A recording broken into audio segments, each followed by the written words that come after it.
Setelah dinyatakan memenuhi syarat kesehatan yang dilakukan 4 bakal pasangan calon wali kota dan wakil wali kota Palembang di RSMA Palembang, KPU Palembang saat ini tengah melakukan peninjauan dan perbaikan berkas pencalonan serta dukungan.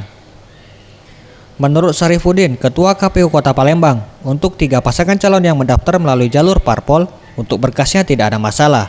Meski sebelumnya ada 1 pasangan calon yang diduga diberhentikan oleh parpol. Namun setelah diperiksa, berkas dukungan tersebut dianggap sah dan tetap dilakukan verifikasi lebih lanjut. Sementara untuk berkas paslon melalui jalur independen, dukungan KTP yang diminta sebesar 95.000 eKTP telah terpenuhi dari batas waktu yang ditentukan dan akan verifikasi ulang sampai 26 Januari 2018. Ya alhamdulillah, tahapan kami ini tahapan memasuki perbaikan-perbaikan yang kemarin.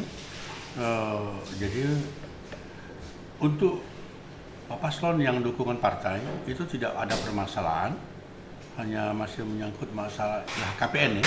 LHKPN kan masih bisa ruang waktu untuk karena itu prosesnya sudah selesai, tapi asli dari LHKPN sendiri belum dikeluarkan dari KPK.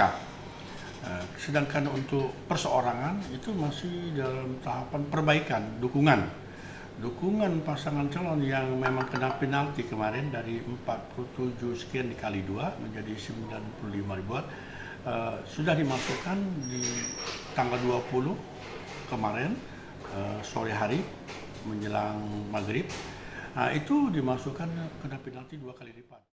Untuk pasangan calon independen, syarat dukungan melalui KTP minimal berjumlah 74.361 eKTP. Setelah terpenuhi, pasangan tersebut dapat melanjutkan ke proses tahapan selanjutnya. Tim Liputan, Sriwijaya TV.